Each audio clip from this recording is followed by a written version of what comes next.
नमस्कार, मैं छत्तीसगढ़ अखबार के यूट्यूब चैनल इंडिया आजकल के स्टूडियो से सुनील कुमार आज एक दिलचस्प खबर लेकर आया हूं।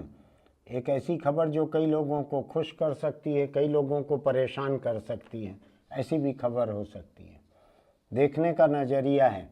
शाकाहारी लोग इससे दहशत में आ सकते हैं, मांसाहारी लोग इससे खुश हो सकते हैं। ऐसी कौन सी खबर हो सकती है? कोरिया, दक्षिण कोरिया। कोरिया दो तरीके के मैं साफ कर दूं। दक्षिण कोरिया जो है उसका बाकी दुनिया के साथ में रिश्ता है। जो उत्तर कोरिया है वो एक तानाशाह के मातहत काम कर रहा है, रात दिन हथियार बनाने में लगे रहता है। जनता वहाँ भूखे मरते रहती है, खराब हालत है, वहाँ की आर्थिक स्थिति बहुत खराब है। अकेला तानाशाह, उसका पिता भी शासक था, अभी वो शासक है। आगे के लिए उसकी छोटी बेटी की तैयारी चल रही है, ये भी पढ़ा है अभी मैंने। तो उत्तर कोरिया की बात नहीं कर रहा हूँ मैं, दक्षिण कोरिया की बात कर रहा हूँ, जो विश्व समुदाय से जुड़ा हुआ देश है। अगल बगल के हैं दोनों में रिश्तेदार बटे हुए हैं। मैंने बड़ी दर्दनाक तस्वीरें देखी थी जब सरहद के दोनों तरफ बटे हुए कुछ लोगों को दोनों सरकारों की सहमति से बसों से लाकर एक दूसरे से मिलवाया गया था।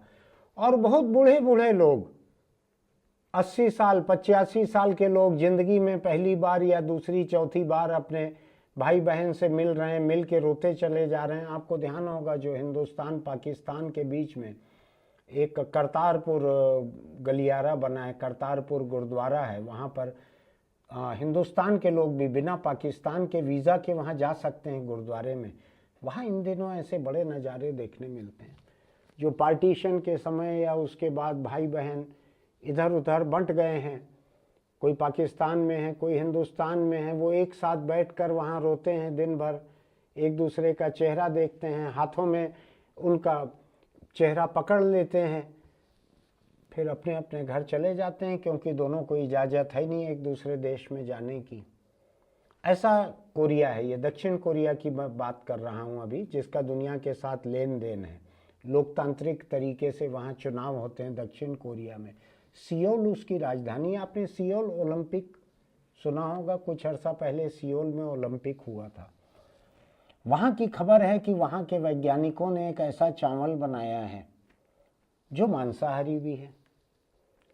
यानी किसी ने मजाक में ये कहा कि अब बिरयानी में कुछ और डालने की ज़रूरत नहीं है, चिकन बिरयानी मटन बिरयानी कुछ डालने की ज़रूरत नहीं है, केवल यही कोरियन राइस की बिरयानी बना लीजिए तो इसमें आपको मीट भी मिल जाएगा। कैसे मिलेगा, ये बड़ा दिलचस्प है। वैज्ञानिकों ने जब प्रयोगशाला के भीतर चावल की नस्ल में जेनेटिक छेड़खानी करके, एग्रीकल्चर में कई बार होता है, जीएम फसल कहते हैं, जेनेटिकली मॉडिफाइड फसल। हिंदुस्तान में उसका बड़ा विरोध भी हो रहा है कि जीएम फसल, जीएम क्रॉप नहीं चाहिए हमको। सरसों को लेके, कई और चीज़ों को लेके हिंदुस्तान में चूंकि तेल की कमी है, इसलिए यहाँ पे सरसों की जीएम क्रॉप की बात हो रही थी।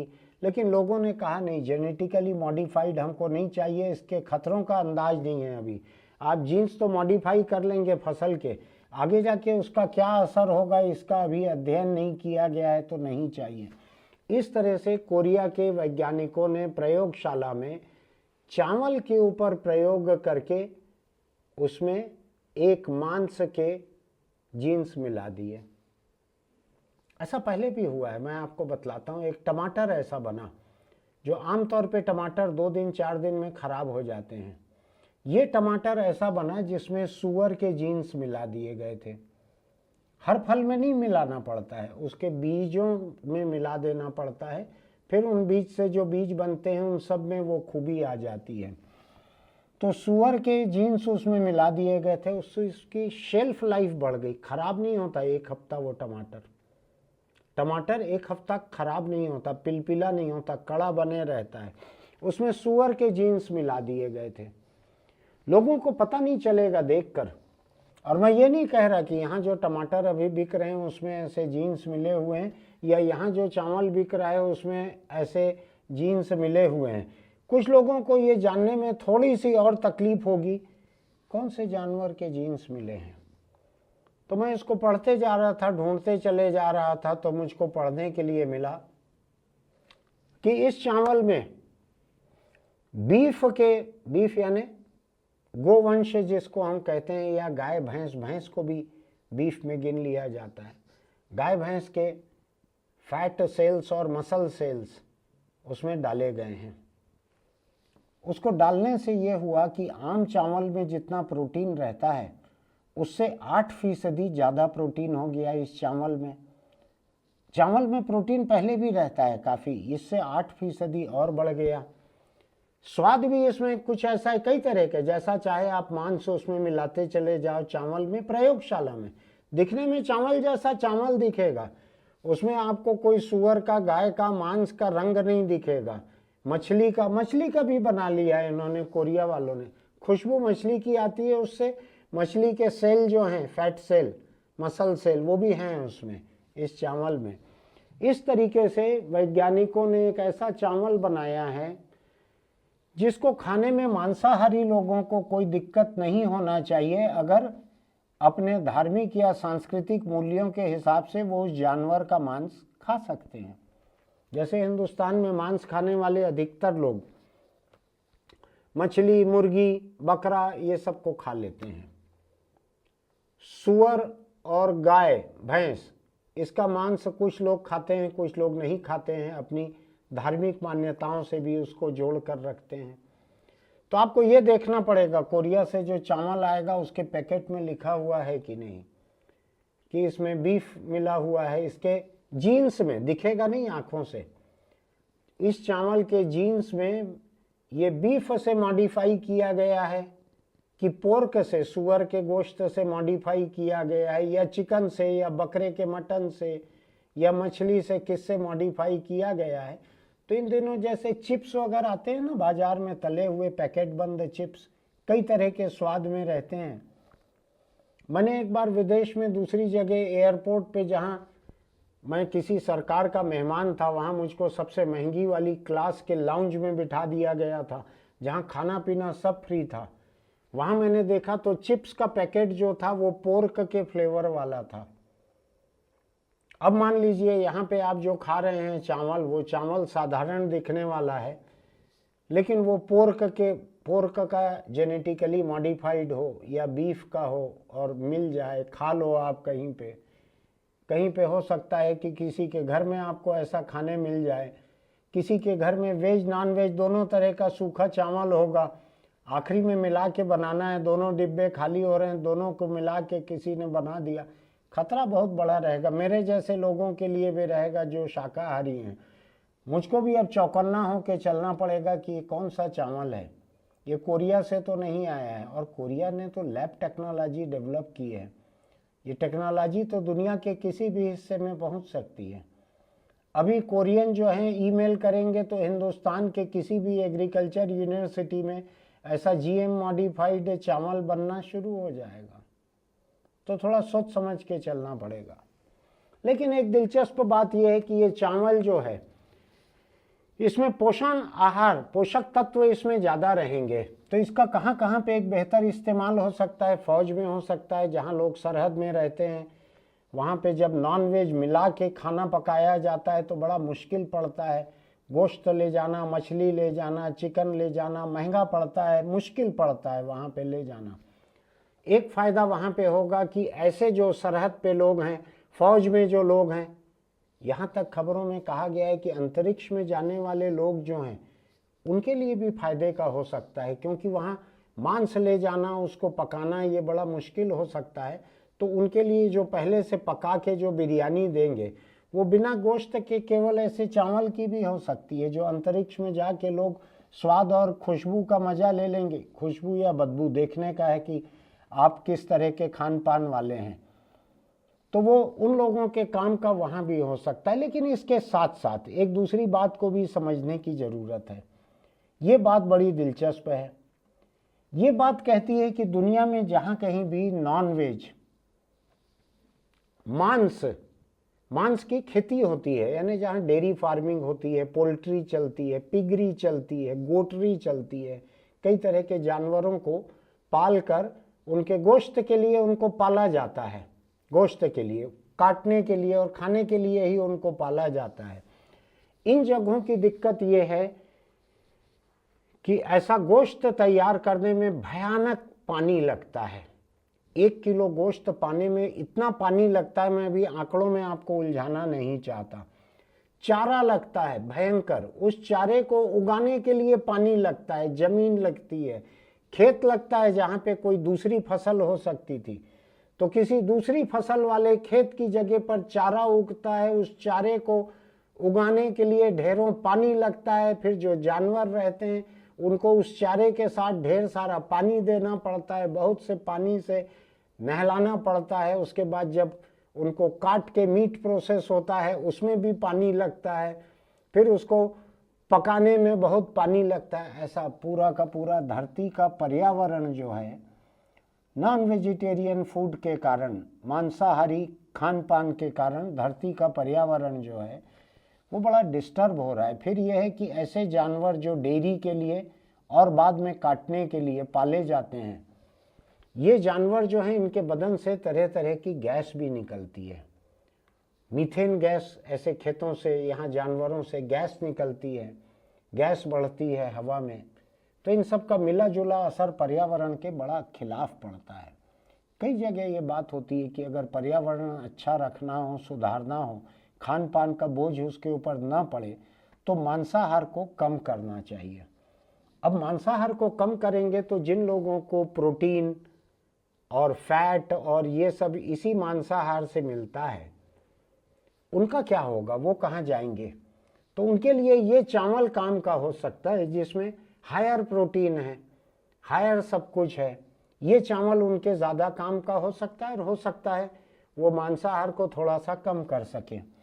तो ये चावल अपने आप में मांसाहारी होने के अलावा दूसरे तरह के मांसाहार को घटा भी सकता है, जिससे धरती पर आबादी का खान पान का बोझ घटेगा, पर्यावरण पर से बोझ घटेगा। इसको सोच के देखिएगा, थोड़ा जटिल मुद्दा है। खतरा इसमें यही है कि चावल एक जैसा दिख सकता है, एक जैसा दिखेगा, पकने में गड़बड़ हो जाएगी तो शाकाहारी का क्या होगा? मेरे जैसा व्यक्ति जो कि हिंदुस्तान से फिलिस्तीन तक 35 दिन के सड़क सफ़र में किसी तरह से खींचतान के अपने शाकाहार को निभा के ले गया, दिक्कत हुई थोड़ा सा, कहीं कहीं आधा पेट रहना पड़ा, कभी करीब करीब भूखा रहना पड़ा, लेकिन निभ गया था। ऐसे चावल के आ जाने के बाद निभना मुश्किल होगा। लेकिन हो सकता है कि वैज्ञानिक इसमें कोई रंग डाल दें, हो सकता है ये चावल जो है अलग अलग रंगों में रहे, हो सकता है कि दुनिया की बाजार व्यवस्था ये तय कर ले कि अरे भाई ग्राहक बिदक रहे हैं, इसलिए हमको ऐसी मांसाहारी जो शाकाहारी दिखने वाली चीज़ें हैं उनके कलर अलग अलग कर दिए जाएं, कि मछली वाला चावल जो है वो मछली के रंग का हो, पोर्क का चावल जो है कुछ पोर्क के रंग का हो। ऐसा अलग अलग रंगों के भी किए जा सकते हैं या किए जाने चाहिए। जो टमाटर का मैं आपको बोल रहा था, बहुत साल पहले से मॉडिफाई किया गया है। हमारे यहाँ उसका चलन है कि नहीं हिंदुस्तान में मुझको नहीं मालूम। मेरी इस बात को सुन के आप टमाटर खाना बंद मत कर देना। और ख़ासकर एक बात बतला दूं, ये जो किस्म टमाटर की मॉडिफाई की गई थी, बहुत साल हो गए हैं, ये सलाद वगैरह के लिए जो बड़े आकार के जो ठोस दिखने वाले कड़े टमाटर रहते हैं, ये उसके लिए है। जो देसी पताल रहता है ना, हमारे यहाँ का देसी चावल, देसी टमाटर जो रहता है, उसमें ऐसा कुछ मॉडिफिकेशन नहीं हुआ था। जो बड़े बड़े सब्जी उगाने वाले खेत रहते हैं, ये उनके लिए बीज में कहीं पे ऐसा हुआ था। तो ये एक धरती के पर्यावरण का बड़ा फायदा हो सकता है ऐसे में, कि जो कार्बन बढ़ता है धरती पर इतने पानी के इस्तेमाल से, इतने खेत, इतने चारे के इस्तेमाल से, जानवरों से निकलने वाली गैस से, जो मीट और पैकेजिंग इंडस्ट्री है उसमें भयंकर पानी लगता है, बहुत बड़ी संख्या मात्रा में। तो वो पानी सब अगर बचेगा तो वो धरती को बचाएगा। जो चावल है, ऐसा कुपोषण के शिकार जो लोग हैं, बहुत गरीब लोग, जिसमें से अधिकतर लोग जो हैं मांसाहारी हो सकते हैं, तो उनके लिए ये चावल बड़ा काम का हो सकता है। ये हो सकता है, लेकिन इसके साथ दिक्कत कि हिंदुस्तान जैसे देशों में बहुत सी राज्य सरकारें अपनी अपनी पार्टी की विचारधारा के मुताबिक हो सकता है कि मांसाहारी चावल गरीबों तक बांटने में दिक्कत महसूस करें, फैसला ना ले पाएं उसका, लेकिन वो दूर की बात है। आज तो अंडा ही बहुत सारे प्रदेशों में ज़रूरतमंद बच्चों को नहीं मिल पा रहा है, कुछ कुछ आदिवासी इलाकों में मिल रहा है। दूसरा एक चीज़ जो कोरिया के वैज्ञानिकों ने कहा है वो ये है कि इससे कोई नया तरीका नहीं लगना है इसके खेती का। जो आम चावल की खेती होती है ठीक वैसे ही ये खेती होगी, कोई इसके लिए अलग से टेक्नोलॉजी नहीं लगेगी, कुछ भी नहीं लगेगा। इस खबर में ही ये याद दिलाया गया है कि कुछ साल पहले वैज्ञानिकों ने लैब में ऐसा मांस तैयार किया था बिना जानवर को काटे, उनके सेल्स से ऐसा कृत्रिम मांस तैयार किया था जिसके बर्गर बनाकर लोगों को खिलाए गए थे। तो लोगों ने शिकायत नहीं थी कि ये कोई खराब बर्गर है या स्वाद अटपटा है या कुछ है। सिंगापुर में अभी दुनिया का पहला कल्टीवेटेड चिकन प्रोडक्ट, जो कि चिकन प्रोडक्ट को कल्टीवेट किया गया है, चिकन लैब में बनाए गए हैं, उससे प्रोडक्ट बनाकर सिंगापुर में मार्केटिंग हो रही है। 2013 से ये बर्गर ऐसे बिकना शुरू हुए कहीं कहीं पर चुनिंदा जगहों में। मुझको नहीं मालूम इसको ये वेज का लेबल लगाते होंगे या नॉन वेज का लेबल लगाते होंगे। आप विदेश जाएंगे तो सावधानी से पूछ लीजिएगा अगर आप शाकाहारी हैं। अगर आप मांसाहारी हैं तो भी आप पूछ लीजिएगा, क्योंकि बहुत सारे हिंदुस्तानी मांसाहारी तो रहते हैं लेकिन बीफाहारी नहीं रहते हैं, बीफ का आहार नहीं करते हैं या पोर्काहारी नहीं रहते हैं, पोर्क नहीं खाते हैं। तो अपने अपने हिसाब से बाहर पूछ लीजिएगा। फिलहाल आज कुल मिलाकर बात यह है कि वैज्ञानिक और विज्ञान ये दुनिया को बचाने की तरफ एक कदम और बढ़ गए हैं।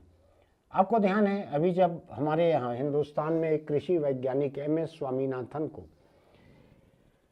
कृषि विज्ञान में हरित क्रांति लाकर भारत की आत्मनिर्भरता बनाने के लिए बहुत बड़ा योगदान था उनका, उनको भारत रत्न देने की घोषणा की गई है। ठीक उसी तरीके से ये एक अलग तरह का किसानी प्रयोग है, लैब में हुआ है। इससे भी दुनिया के खान पान पे बहुत बड़ा फर्क पड़ सकता है, क्योंकि शाकाहार बहुत छोटी सी दुनिया है। खुद हिंदुस्तान के भीतर बहुत छोटा हिस्सा शाकाहारी है, हिंदुस्तान के बाहर तो शाकाहार बहुत छोटा हिस्सा है। अधिकांश लोग दुनिया में मांसाहारी हैं।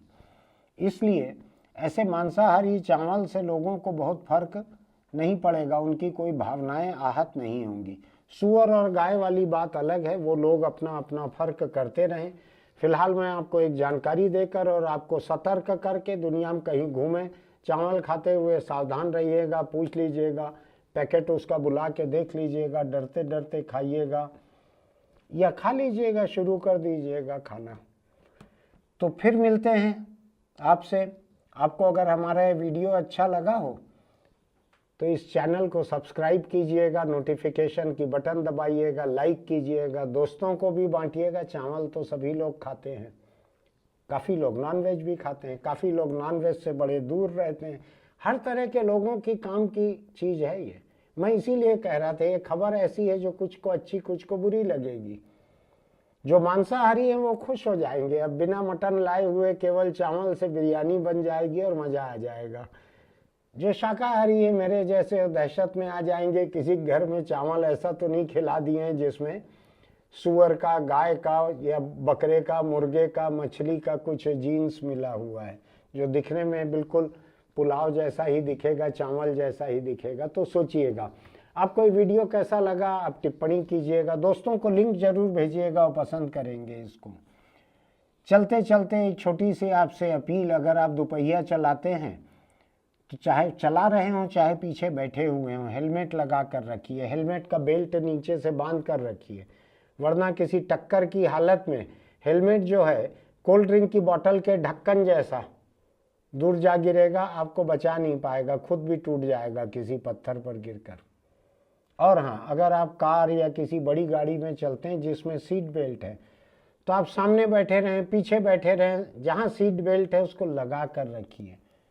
वजह मैं आपको बतलाता हूँ। मैं सीट बेल्ट का बार बार इसलिए कहता हूँ कि आपको ध्यान होगा पिछले साल एक एक्सीडेंट हुआ था, पिछले साल की ही बात है। अहमदाबाद से मुंबई एक गाड़ी आ रही थी जिस गाड़ी में 4 लोग थे, दो लोग सामने बैठे हुए थे जो गाड़ी चला रहे थे, सीट बेल्ट लगाए हुए थे। बुरा एक्सीडेंट हुआ था। दो लोग पीछे बैठे थे, जिसमें टाटा सन्स के एक भूतपूर्व चेयरमैन साइरस मिस्त्री और उनके ब्रदर इन लॉ, बहनोई या साले दोनों हो सकता है। मैं साले शब्द का इस्तेमाल पसंद नहीं करता हूँ, मैं उसकी जगह पत्नी के भाई शब्द को बोलना ज़्यादा पसंद करता हूँ। खैर, तो ऐसे दो लोग जो पीछे बैठे हुए थे वो मारे गए एक्सीडेंट में। सामने बैठे हुए लोग बच गए क्योंकि सीट बेल्ट लगाए हुए थे। ये अलग बात है कि लापरवाही से गाड़ी चलाने का केस उनमें से एक पर दर्ज हो गया, वो एक अलग बात है। मैं सीट बेल्ट की बात आपको बतला रहा था। सीट बेल्ट सामने के लोगों ने लगाया था, सामने एक्सीडेंट हुआ, वो बच गए। सीट बेल्ट नहीं लगाया हुआ था, पीछे बैठने वालों ने, दो लोग मर गए उसमें। इसलिए आप जहाँ भी बैठे हैं सीट बेल्ट लगाइए, दोपहिया पे पीछे भी बैठे हैं तो भी हेलमेट लगाइए। सावधान रहिए, अपनी ज़िंदगी की फिक्र कीजिए, ट्रैफिक पुलिस की फिक्र मत कीजिए। वो देख रहा है नहीं देख रहा है, चालान करेगा नहीं करेगा, वो मायने नहीं रखता। अपनी ज़िंदगी की फिक्र कीजिए। फिर मिलेंगे।